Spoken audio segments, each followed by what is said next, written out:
Criminology के बारे में पढ़ना।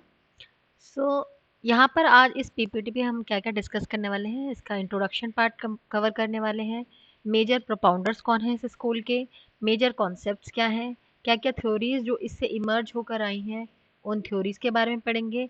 क्या क्या क्रिटिक्स या क्या क्या क्रिटिसिज्म इस क्लासिकल स्कूल ऑफ क्रिमिनोलॉजी के साथ जुड़े हुए हैं उसके बारे में पढ़ेंगे। और प्री क्लासिकल स्कूल और क्लासिकल स्कूल में क्या डिफरेंस है उसको भी हम स्टडी करेंगे।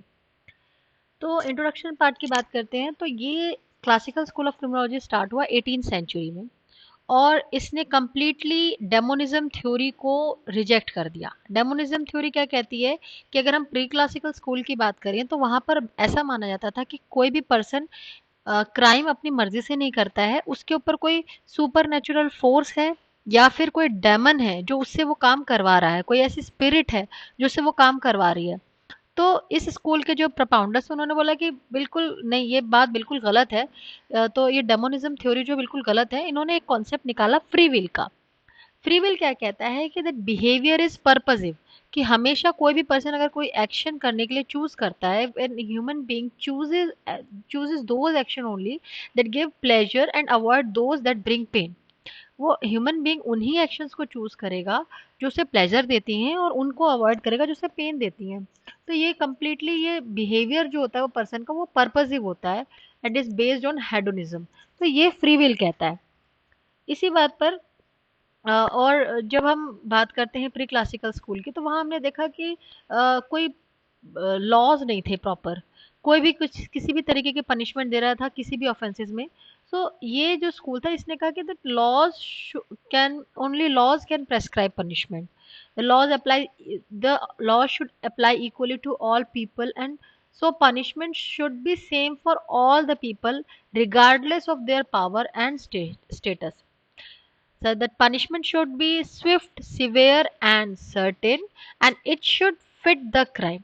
तो punishment Swift, severe and certain का क्या मतलब है? सिवियर का मतलब होता है कि the punishment should be proportional to the harm that the crime has caused, कि हमें किसी पर्सन को उतना ही पनिश करना है जितना कि उसको प्लेजर मिला है जितना क्राइम करने से, उससे थोड़ा सा ज्यादा उसको पेन मिलना चाहिए। सिर्फ इतना ही हम पोर्शन उसको क्राइम दें, उतना ही उसको पनिश करें हम। ठीक है। और इसके साथ साथ सर्टेन क्या बोला कि सर्टेन में श्योरिटी होनी चाहिए that offender should surely be punished. And swift बोला कि punishment would come as quickly as possible, क्योंकि हमें पता है कि justice denied is justice delayed is justice denied. तो उस पनिशमेंट का कोई फायदा नहीं है जहां पर आप बहुत लेट उस पर्सन को पनिश कर रहे हैं। सो पनिशमेंट स्विफ्ट, सिवियर और सर्टेन होनी चाहिए। ठीक है। और मेन पर्पस जो था इस क्लासिकल स्कूल ऑफ क्रिमिनोलॉजी का था कि हार्श पनिशमेंट ना देके पर्सन के अंदर डेटरेंस इफेक्ट पैदा करें। प्रिवेंशन पर इनका ज्यादा फोकस था। तो ये डेटरेंस वाला फैक्टर ये लेकर आए कि दैट कि अगर आपको किसी पर्सन से ये चाहिए कि क्राइम ना कमिट करे वो, तो उसको हार्श पनिशमेंट ना देकर आप उसको क्या करो, एक डेटरेंस प्रिवेंटिव अप्रोच लेकर आओ। कैसे? वो डर पैदा करके, डेटरेंस जो चीज़ है वो लेकर आओ। नेक्स्ट, ये जो है ये मेजर पायनियर्स हैं इस स्कूल के, सीजर बेकेरिया और जेरेमी बेंथम। उसके बाद हम कुछ इंपॉर्टेंट कॉन्सेप्ट्स के बारे में पढ़ते हैं। यहाँ पर सबसे पहला कॉन्सेप्ट आता है सोशल कॉन्ट्रैक्ट का। सोशल कॉन्ट्रैक्ट कहता है कि इंडिविजुअल जो है, इंडिविजुअल वो सोसाइटी से बाउंड है अपनी मर्जी से, और सोसाइटी इसीलिए रिस्पॉन्सिबल है उस इंडिविजुअल की सेफ्टी, सिक्योरिटी, कोई भी चीज़ के लिए, कोई भी अगर उनके बीच में बॉन्ड है तो सोसाइटी उसके लिए रिस्पॉन्सिबल है। और सेम इस इंडिविजुअल के ऊपर भी रिस्पॉन्सिबिलिटी आती है सोसाइटी की। तो ये एक कॉन्ट्रैक्ट की तरह है। ठीक है। उसके बाद बात करते हैं हेडोनिज्म की। हेडोनिज्म कहता है कि it is based on the pleasure pain principal.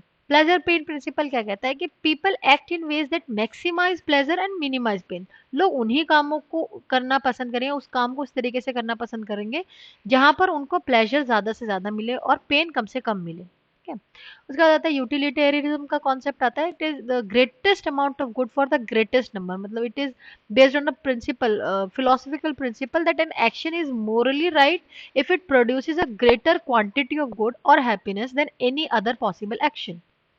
Then we talk about the hedonistic calculus.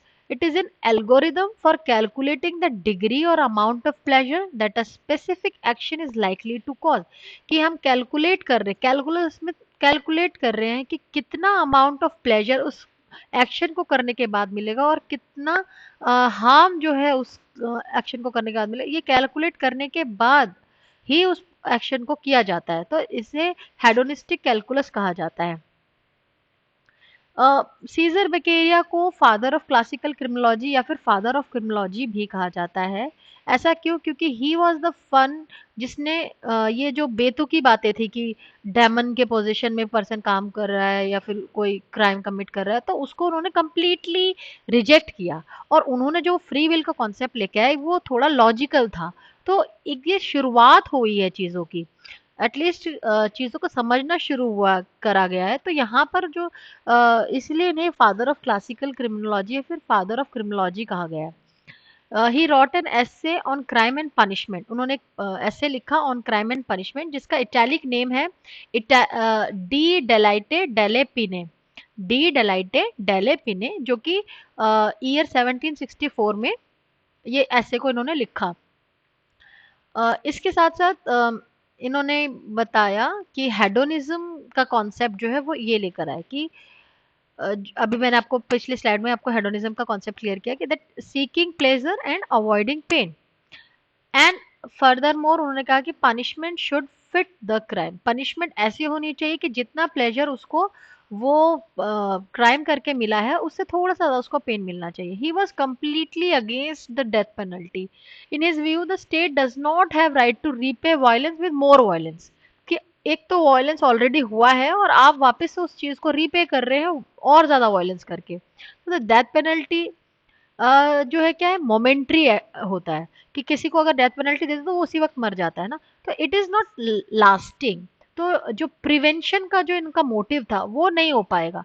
तो उनके अकॉर्डिंग क्या था कि ऐसी कोई पनिशमेंट देनी चाहिए जो जिसका लास्टिंग इफेक्ट रहे, सच एज लाइफ इम्प्रिजनमेंट। तो ही सेड कि that life imprison would be more successful in preventing crime because potential offenders will find this a much more miserable condition than the death penalty. ठीक है, उसके बाद बात करते हैं Jeremy Bentham. Jeremy Bentham क्या है, एक ब्रिटिश ट्रेड फिलोसफर थे। He was trained in law. उसने बोला कि पनिशमेंट शुड, मतलब वो बिल्कुल एग्री कर रहे हैं सीजर बेकेरिया की बातों से। उन्होंने बोला कि पनिशमेंट इतना होना चाहिए कि डेटरेंट नेचर का होना चाहिए, रेवेंज नहीं लेना है उसको, लेकिन डेटरेंट नेचर का होना चाहिए। Punishment should B severe, Swift and certain.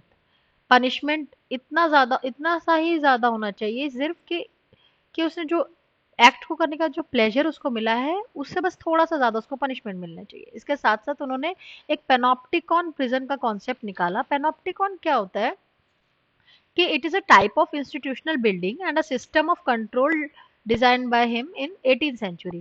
Uh, it holds that people can be controlled when they believe themselves to under constant surveillance even if no one is watching। अगर लोगों के दिमाग में kind of psychological issue रखा गया है इसमें कि ऐसा माना गया है कि लोग अगर ऐसा सोचते हैं कि उनको कांस्टेंट सर्विलेंस के अंदर रखा गया है तो उनको कंट्रोल किया जा सकता है, इवन दो कि कोई उन्हें नहीं देख भी रहा है, लेकिन उनको अगर ऐसा लगता है कि कोई उनको देख रहा है या फिर, तो वो कंट्रोल्ड वे में बिहेव करते हैं, कंट्रोल मैनर में बिहेव करते हैं। सो ये बेसिकली पैनोप्टिकॉन प्रिजन में क्या होता है कि एक सेंट्रल गार्ड टावर होता है, ठीक है, and that all the prisoner could see. वो जो सेंट्रल गार्ड टावर है उसको हर प्रिजनर देख सकता है, बट इवन दो उसमें अगर अगर गार्ड्स नहीं होंगे अ, तो फिर वो क्या होता है कि